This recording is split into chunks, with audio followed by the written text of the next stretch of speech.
ಎಲ್ರಿಗೂ ನಮಸ್ಕಾರ ವೀಕ್ಷಕರೇ, ನಾನು ನಿಮ್ಮ ವಿಜಯ ಘೋಷವಾಹಿನಿಯ ಚೇತನ್ ಕುಮಾರ್. ಶಿರಾ ಕ್ಷೇತ್ರ ಒಂದು ಐತಿಹಾಸಿಕ ನಗರ. ಯಾಕೆಂದ್ರೆ ಕಸ್ತೂರಿ ರಂಗಪ್ಪ ನಾಯಕ ಕೋಟೆ ಇರತಕ್ಕಂಥದ್ದು ನಮ್ಮ ಶಿರಾದಲ್ಲೇ. ಹಾಗೆ ವಿಶೇಷವಾಗಿ ನಮ್ಮ ಶಿರಾ ಕ್ಷೇತ್ರದಲ್ಲಿ ಹಲವು ಪುಣ್ಯ ಕ್ಷೇತ್ರಗಳು, ಪವಾಡ ಪುರುಷ ದೇವಸ್ಥಾನಗಳಿದ್ದಾವೆ. ಆದಿಶಕ್ತಿ ಉರುಸ್ತಮ್ಮಯಿಂದ ಹಿಡಿದು ಕುರ್ಲಳ್ಳಿ ಭೂತಪ್ಪ ಇಂದ ಹಿಡಿದು ಕಳೂರಳ್ಳಿ ಜುಂಜಪ್ಪ ಸ್ವಾಮಿಯಿಂದ ಹಿಡಿದು ಅನೇಕ ವಿಶೇಷವಾದ ಒಂದು ಪವಾಡ ಇರತಕ್ಕಂತ ಪುಣ್ಯಕ್ಷೇತ್ರಗಳು ನಮ್ಮ ಶಿರಾ ಕ್ಷೇತ್ರ ತಾಲೂಕಿನಲ್ಲಿದ್ದಾವೆ. ಇವತ್ತು ವಿಶೇಷವಾಗಿ ಕಳೂರಳ್ಳಿ ಜುಂಜಪ್ಪ ಹತ್ರ ಇದ್ದೀವಿ. ಜುಂಜಪ್ಪ ಸ್ವಾಮಿಯ ವಿಶೇಷ ಏನಂತಂದ್ರೆ, ನಾವು ಗಾಡಿಯಲ್ಲಿ ಹೋಗ್ಬೇಕಾದ್ರೆ ಏನಾದ್ರು ಹಾವು ಚೇಳುಗಳು ಕಾಣಿಸ್ಕೊಂಡು ಅಂತ ಇದ್ರೆ ಅಲ್ಲಿ ಜುಂಜಪ್ಪ ಅಂತ ನಾವು ನೆನೆಸ್ಕೊಂಡಿದ್ದಕ್ಕೆ ಅದು ಆಗುತ್ತೆ. ಜೊತೆಗೆ ಅದನ್ನ ಅರ್ಕೆ ಮಾಡೋದ್ರ ಮುಖ್ಯನ ಹಾವು ಚೇಳುಗಳನ್ನ ತಂದು ಸ್ವಾಮಿಗೆ ಅರ್ಪಿಸಿದ್ರೆ ಮುಂದೆ ಅವುಗಳು ಕಾಣಿಸ್ಕೊಳ್ಳತಕ್ಕಂಥ ಒಂದು ವಾಡಿಕೆ ಇದೆ. ಅದರಂತೆ ಹಲವು ಭಕ್ತಾದಿಗಳು ಬಂದು ಜುಂಜಪ್ಪಗೆ ನಡ್ಕೊಳ್ತಾರೆ. ಇದರ ವಿಶೇಷ ವಾರ ಸೋಮವಾರ ಅನೇಕ ಭಕ್ತಾದಿಗಳು ಸುತ್ತಮುತ್ತ ಊರಿನಿಂದ ತಾಲೂಕಿನಿಂದ ಬಂದು ಈ ಸ್ವಾಮಿಗೆ ನಡ್ಕೊಳ್ತಾರೆ. ಹಾಗಾಗಿ ಇಲ್ಲಿನ ಅರ್ಚಕರು ನಮಗೆ ಈರಣ್ಣ ಅವರು ನಮ್ಮ ಜೊತೆ ಇರ್ತಾರೆ. ಅವ್ರ ಪ್ರತಿ ಮಾಹಿತಿಯನ್ನು ಕೂಡ ನಮಗೆ ತಿಳಿಸ್ಕೊಡ್ತಾರೆ. ಅವ್ರ ಹತ್ರ ಎಲ್ಲ ಮಾಹಿತಿನ ತಿಳ್ಕೊಳ್ಳೋಣ ಬನ್ನಿ.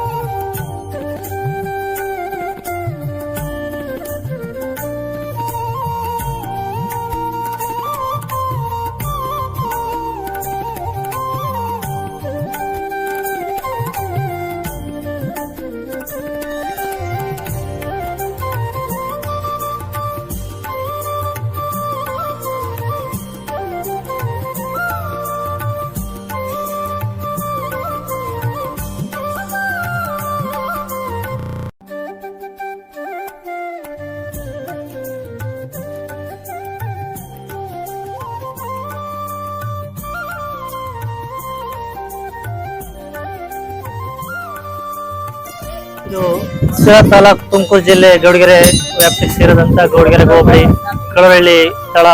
ಕಳವಳ್ಳಿ ಗ್ರಾಮದ ಶ್ರೀ ಐತಿಹಾಸಿಕ ಪ್ರಸಿದ್ಧವಾದ ಜುಂಜಪ್ಪನ ಇದು ನಿಧಿ. ಜುಂಜಪ್ಪನ ಗುಡ್ಡೆ ಅಂದ್ರೆ ಇಡೀ ಜಗತ್ತಲ್ಲೇ ಬೆಳಕಾಗಿರುವಂತ ಈ ಯಪ್ಪ. ಇದು ಕಳವಳ್ಳಿ ವನ್ಯಟಾಲೆಗೌಡ ಮನೆ ತಾಲೂಕಿನಲ್ಲಿ ಹುಟ್ಟಿ ಬೆಳೆದಂತ ಕೆಂಗ್ರಮಲ್ಲೇಗೌಡ ಅಂಡ್ ತಾಯಿ ಚಿನ್ನಮ್ಮ ಅವರ ತಂದೆ ತಾಯಿ ಕೃಪೆಯಿಂದ ಬೆನ್ನಲ್ಲಿ ಹೊಡೆದಂತ ಜುಂಜಪ್ಪ. ನಾಲ್ವರು ಹುಟ್ಟದಂಗೆ ಹುಟ್ಟಿಲ್ಲ. ಅಯ್ಯಪ್ಪನ ಪವಾಡ ಹೇಳ್ಬಾರ್ದು. 9 ದಿನ ಆದ್ರೂ ಅಯ್ಯಪ್ಪ ಪವಾಡ ಹೇಳೋದು ದಿನ ಸಾಲದು ಅಂತದ್ರಲ್ಲಿ ಯಪ್ಪ ನೆಲೆಗೊಂಡಿದ್ದಾರೆ ಕಳವಳ್ಳಿ ವ್ಯಾಪ್ತಿಯಲ್ಲಿ. ಈ ಜುಂಜಪ್ಪ ಅಂದ್ರೆ ಇದು ಹಾಲ್ ಮಿಶ್ರ ಅಂತ ಒಂದು ಕವಿ. ಹಾಲ್ ಮಿಶ್ರ ಅಂದ್ರೆ ಹಸು ಇವಾಗ ರಕ್ತ ಕರೆದ್ರು, ಇವಾಗ ಅದು ಸಂತಾನ ಮಾಡ್ಬೇಕಾದ್ರೆ ಏನಾದ್ರು ತೊಂದ್ರೆ ಆದ್ರು ಅದಕ್ಕೆ ಅಯ್ಯಪ್ಪನ ಹೆಸರು ಹೇಳ್ಕೊಂಡು ಹಾಲ್ ಮಿಶ್ರ ತತ್ತೀನಿ ಅಂತ ಅಂದ್ರೆ ಒಂದು ಕೈ ಮುರ್ಕೊಂಡು ಅರ್ಕೆ ಮಾಡ್ಕೊಂಡ್ಬಿಟ್ರೆ ಆ ಹಾಲ್ ತಂದು ಅವತ್ತು ಅಭಿಷೇಕ ಮಾಡ್ಬಿಟ್ಟು ಇದರಲ್ಲಿ ಹಾಲ್ ಮಿಸ್ಲು ಕೊಡೋ ಅಂಥದ್ದು ವಾಡಿಕೆ ನಡೀತಾ ಐತೆ. ಅಯ್ಯಪ್ಪಂದು ನಂದೀಶ್ವರ ಇದು. ಈ ಮುಂದೆ ನಂದಿ ಇದೆ. ಅಯ್ಯಪ್ಪನ ಬಸವ ಅಂದ್ರೆ ಅಯ್ಯಪ್ಪ ಪ್ರಿಯವಾದ ಒಂದು ಗೋವು. ಅಯ್ಯಪ್ಪ ಸಂದೃಷ್ಟಿಯಾಗಿ ಸಂರಕ್ಷಣೆ ಮಾಡಿದಂತ ಗೋವು. ಅಯ್ಯಪ್ಪ ಹಾಲು ಮೊಸರಲ್ಲೇ ಹುಟ್ಟಿ ಬೆಳೆದಂತ ಜುಂಜಪ್ಪ ಅಂದ್ರೆ ಜಂಟಿ ಜನ ಬಂದಂತ ಸ್ವಾಮಿ ಜುಂಜಪ್ಪ. ಜುಂಜಪ್ಪ ಹೆಂಗ್ ಬಂದಂದ್ರೆ ಕಳೂರಲ್ಲಿ ಆಲಟ ಮನೆಗೆ ಬೆಳ್ಕೊಂಡಿದ್ದ. ಇಲ್ಲಿ ಕಂಬೆರೆಟ್ಟಿ ಅಂತ ಐತಿ. ಆ ಕಂಬೆರೆಟ್ಟಿ ಒಳಗೆ ಲಗ್ನ ಮಾಡ್ತಿರೋ ಅವ್ರ ಅಪ್ಪಗೆ. ಅದ್ರೊಟ್ಟಿಗೆ ಬೆನ್ನ ಹುಡ್ತಾನ ಅವನು ಸ್ವಾಮಿ. ಜುಂಜಪ್ಪ ಬೆನ್ನಲ್ಲಿ ಹುಟ್ಟಿರೋನು. ಹೊಟ್ಟೆಯಲ್ಲಿ ಮಕ್ಕಳಲ್ಲಿ ಹುಟ್ಟಿಲ್ಲ ಅವನು. ಸತ್ಯವಾದ ಅವ್ರ ಅಮ್ಮನ ಹಾಲನ್ನು ಕುಡಿದಿಲ್ಲ ಇದೆ. ಅದು 9 ದಿವಸ ತಕನ ಹುಟ್ಟಿದ ಮೇಲೆ ಅವ್ರಮ್ಮ ಹರಿದು ಇವತ್ತಿನ ದಿನದಾಗ ಪವಿತ್ರವಾಗಿ ನಡೀತಾ ಇತ್ತು. ಏನಪ್ಪ ಜುಂಜಪ್ಪ ಅಂದಿದ್ದೆ ಸಾಕು, ಎಲ್ಲ ಮನ ಮಕ್ಕಳಿಗೆಲ್ಲ ಒಳ್ಳೇದಾಗುತ್ತೆ ಅಂತ ಪರಿಸ್ಥಿತಿಗೆ ಆ ಸ್ವಾಮಿ ಇಲ್ಲಿ ಕಾಲವಾಗಿ. ಇದ್ರ ವಾರ ವಿಶೇಷ ವಾರ ಸೋಮವಾರ. ವಿಶೇಷವಾದ ವಾರ ಅಂದ್ರೆ ಸೋಮವಾರ. ಶನಿವಾರನು ಬರ್ತಾರೆ ಇವಾಗ ಬಹಳ ಜನ. ಶನಿವಾರ ಇರುತ್ತೆ. ಫಸ್ಟ್ನೇ ಪೂಜೆ ಅಂದ್ರೆ ಸೋಮವಾರ. ಒಟ್ಟಿ ಮೊದ್ಲೇ ಪೂಜೆ ಸೋಮವಾರ. ಶನಿವಾರಕ್ಕಿಂತ ಸೋಮವಾರ ಬಹಳ ವಿಶೇಷ ಪೂಜೆ. ಮತ್ತೆ ಇದು ಹಾವು ಚೇಳು ಆಗ್ತಾರಲ್ಲ ಹೆಂಗೆ ಅಂದ್ರೆ ಕಣ್ಣಿ ಕಾಣಿಸಮತ್ತಲ್ಲಪ್ಪ, ಆವಾಗ್ಲಿ ಸೇಳಾಗ್ಲಿ ಕಾಣಿಸಮತ್ತಲ್ಲ. ಹಿಂದಪ್ಪ ಯಾಕಪ್ಪ ನಾನು ಮುಂದಾರು ಬಂದು ನಿಮ್ಗ ಹುಳ ಸೇಳು ಕೊಡಿಸ್ನಪ್ಪ ಮುಂದಿದ್ದ ಬಂದು ಜುಂಜಪ್ಪ ಕೊಡೋರು. ಇಲ್ಲಿ ಇವಾಗ ಏನ್ ಮಾಡ್ಯಾರೆ, ಅಲ್ಲಿ ಇದಕ್ಕೆ ಹಾಕತ್ರ ಮಾಡ್ಯಾರೆ ಬಾವಿ ಕಲ್ಯಾಣಿ ಬಾವಿ. ಅಲ್ಲಿಗೆ ಹಾಕಲು ಬಾರ್ದು. ಜುಂಜಪ್ಪಗೆ ಹೆಸರು ಹೇಳಿದ್ಮೇಲೆ ಜುಂಜಪ್ಪ ಕೊಡ್ಬೇಕಾದ್ರೆ ಏನು ಬಂಡವಾಳ ಇಲ್ಲ, ಶಾಸ್ತ್ರದ ಗಂಟೆನೆ ಕೊಡ್ಬೇಕು.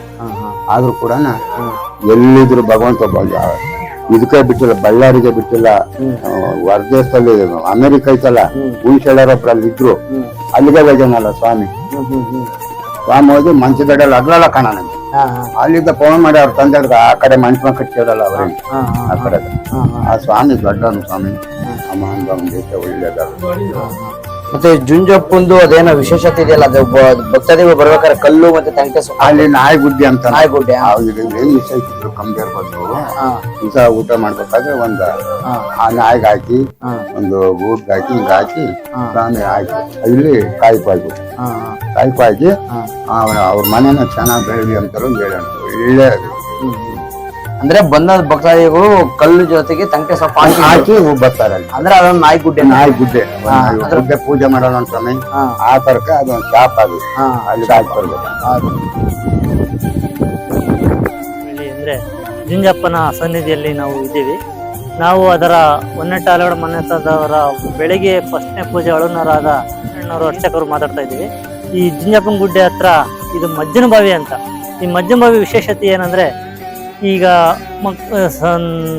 ಭಕ್ತಾದಿಗಳು ಏನ್ ಹೇಳ್ತಾರೆ ಅಂದ್ರೆ, ಹಸಿಗೆ ಏನಿಲ್ಲ ಹಾಲು ಕರಿಯೋದು ತೊಂದರೆ ಆಗಿದ್ರು, ಇವಾಗ ತೊಂದರೆ ಆಗಿದ್ರು, ಅದನ್ನೆಲ್ಲ ಅರ್ಕೆ ಮಾಡ್ಕೊಂಡು ಜುಂಜಪ್ಪನ ಹೆಸರು ಹೇಳಿ ಬಂದು ತೀರ್ಥ ಹಾಕೊಂಬರ್ತೀನಿ ಅಂತ ಅಂದಾಗ ಬಂದು ಅನಂತರ ಹೆಣ್ಮಕ್ಳಿಗೆ ಮನೆಯಲ್ಲಿ ಏನಾದ್ರು ಸಂತಾನ ಭಾಗ್ಯ ಬೇಗ ದೇವರು ಭಗವಂತನ ಆಶೀರ್ವಾದದಿಂದ ಕರುಣಿಸಿಲ್ಲ ಅಂದ್ರೆ ಇಲ್ಲಿಗೆ ಬಂದು ಗಂಗಮ್ಮ ಮಾಡ್ಬಿಟ್ಟು ಗಂಗಮ್ಮ ಮಾಡ್ಕೊಂಡು ಮಡ್ಲು ತುಂಬ್ಕೊಂಡು ಈ ತೀರ್ಥವನ್ನು ಒಂದು ದಾಸಪ್ಪರ ಕೋಟೆ ಕೈಯಿಂದ ಒಂದ್ 3 ಬೋನಸಿನ ನೀರ್ ಹಾಕ್ಸ್ಕೊಂಡ್ಬಿಟ್ಟು ಪೂಜೆ ಮಾಡ್ಕೊಂಡು ಎಲ್ಲ ನಿನ್ನೆ ಹಸಿರಿಡ್ಕೊಂಡು ನಾಮಕರಣ ಮಾಡ್ಕೊಂಡು ಒಂದ್ ತಲೆ ಕೂರ್ಲು ಕೊಟ್ಟು ಹೋಗ್ತೀನಪ್ಪ ಅಂತ ಅರ್ಕೆ ಮಾಡ್ಕೊಂಡ್ಬಿಟ್ರೆ ಇದೊಂದು ಬಾವಿ ವಿಶೇಷತೆ ಇದಿದೆ. ಈ ಬಾವಿ ವಿಶೇಷತೆ ಏನಂದ್ರೆ ನೀರ್ ಹಾಕೊಂಡು ಮನೆಗೆ ಹಾಕೊಂಡು ದನಗಳು ಚೆನ್ನಾಗಾಗೋದು, ಕುರಿಗಳಿಗೂ ತೊಂದರೆಗಳಾದ್ರೆ ಕುರಿಗಳಿಗೂ ತೀರ್ಥ ತಗೊಂಡೋಗಿ ಪೂಜೆ ಮಾಡ್ಕೊಂಡು ಹಾಕೋಣದು, ಅದೆಲ್ಲ ವಿಶೇಷತೆ ಒಳ್ಳೆ ದೇವರ ಕೃಪೆಯಿಂದ ಚೆನ್ನಾಗಿ ಆಗಿ ಅವು ಚೇಳು. ಯಾಕೆಂದ್ರೆ ಅಡ್ಡ ಈಗ ಮನೆಯಲ್ಲಿ ಕಾಣಿಸ್ಕೊಂಡ್ರು, ಹೊಲದಲ್ಲಿ ಏನಾದ್ರು ಕಾಣಿಸ್ಕೊಂಡ್ರು, ಅವು ಚೇಳು ಅವುಗಳು ಕ್ರಿಮಿಕೀಟಗಳು ಇಲ್ಲ ಮುಟ್ಟಿದ್ರೆ ಅಕಸ್ಮಾತ್ ಹುಳ ಮುಟ್ಟೈತೆ ಅಂತಂದ್ರೆ ಅದರಿಂದಲೂ ಎಷ್ಟೋ ಹಾಸ್ಪಿಟ್ಲಿಗೆ ಹೋದ್ರೆ ಅದು ಆರೋಗ್ಯ ಸರಿಯಾಗದೆ ಬಂದು ಇಲ್ಲಿ ಈ ನೀರನ್ನು ಹಾಕೊಂಡು ಈಗ ಸ್ವಾಮಿಗೆ ಕೃಪೆಗೆ ಒಂದು ಶರಣ ಆದ್ರೆ ಅದೆಲ್ಲ ಅರಿವಾಗುತ್ತೆ ಎಂಬ ಒಂದು ಭಕ್ತಾದಿಗಳಲ್ಲಿ ಕೇಳ್ಪಡ್ತಾ ಇದೀವಿ. ಗಂಗಮ್ಮನ ಪೂಜೆ ಮಾಡ್ತಾ ಇದಾರೆ. ಈಗ ಹೇಗ್ ಮಾಡ್ತಾವ್ರೆ ಅಂದ್ರೆ, ಮಕ್ಕಳ ಸಂತಾನ ಇಲ್ಲ ಆರೋಗ್ಯ ತೊಂದ್ರೆ, ಮನೆ ಕಡೆ ತೊಂದ್ರೆ ಏನಾದ್ರು ಇದ್ರೆ ಈ ತರ ಒಂದು ಅರ್ಕೆ ಮಾಡ್ಕೊಂಡಾಗ ಈ ಗಂಗಮ್ಮ ಪೂಜೆ ಇಲ್ಲಿ ಮಜ್ಜಂಬಾವಿ ಹತ್ರ ಮಾಡ್ಕೊಂಡು ಹೋಗೋದು ಸೂಕ್ತವಾದ ದೇವರ ಕೃಪೆಗೆ ಶರಣಾಗೋದು ಭಕ್ತಾದಿಗಳಲ್ಲಿ ವಾಡಿಕೆ.